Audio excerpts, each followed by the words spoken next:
when we look at the mind, again, we have to really begin to break the mind down. So we're going to talk about the brain, and we'll talk about the conscious brain and the unconscious part of the brain. And so my limbic brain and my brain stem, these are unconscious, and this is where all my body maintenance happens.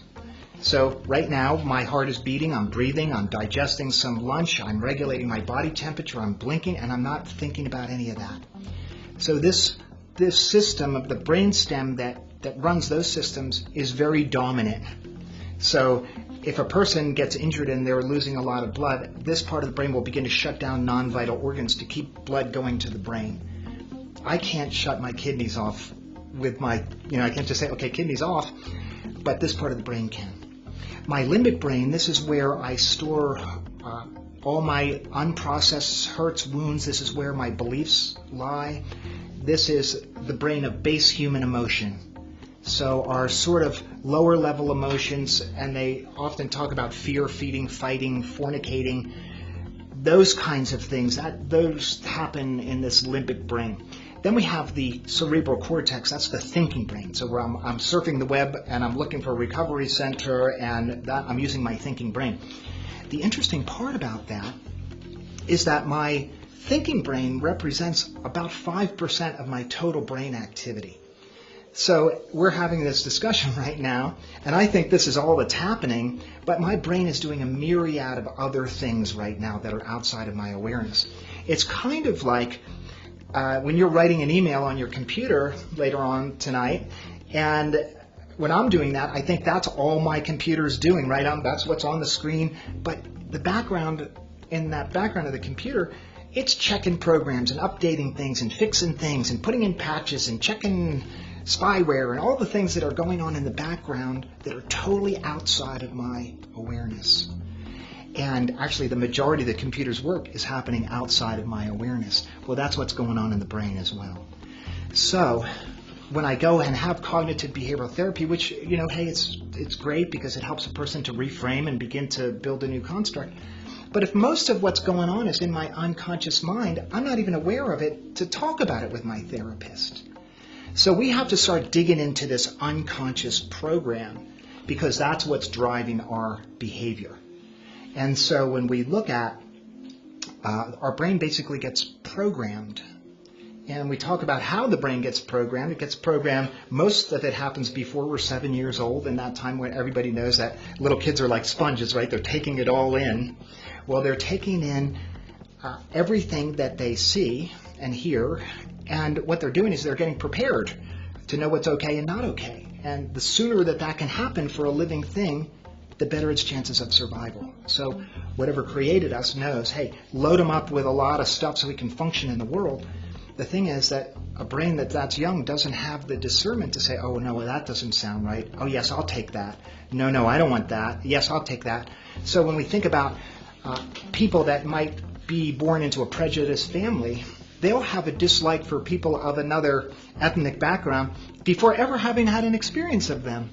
And of course, when they finally do have an experience, because they're already hesitant, they're already kind of having a weird feeling about it, that other person will pick up on it, and they'll have a negative exchange with this person and say, wow, that's true, they're not for me.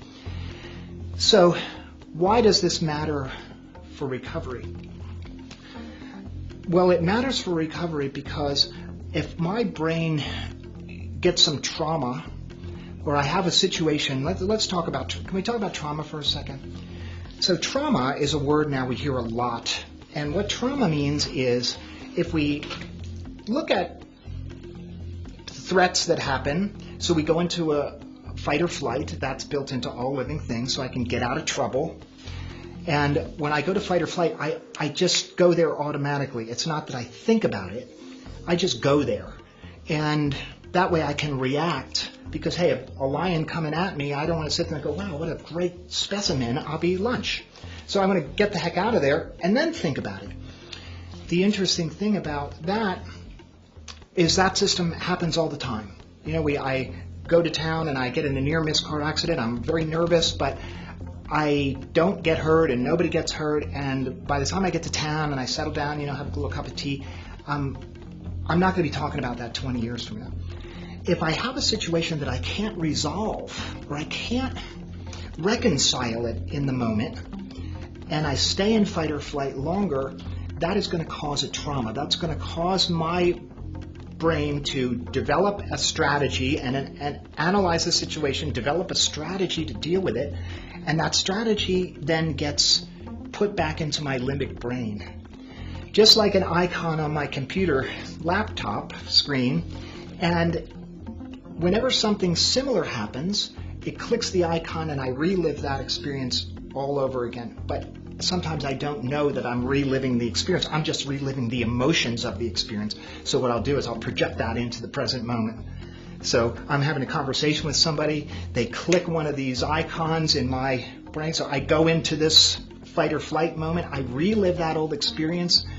I'm not aware of it, and I'm now totally not in the conversation anymore. The person I'm with has no idea what's going on, and I'm reliving a past experience. So we have to clear trauma, and trauma is all in the unconscious brain. And that's why things like EMDR are popular, because that addresses that. We have a tremendous amount of interventions to also address the unconscious mind.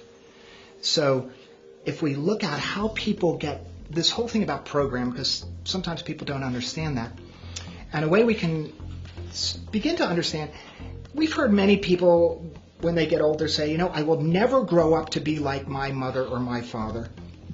And we all know that 95% of the time what happens, they grow up to be exactly like their mother or father. Why? Because they were programmed. Just like I program a computer, that's what's going to run whether I like it or not. Many people marry people that are like their mother or father. Why do they do that? Even though, gosh, my parents' relationship is terrible. I would never want that kind of relationship. Well, they're modeling. That's what it looks like.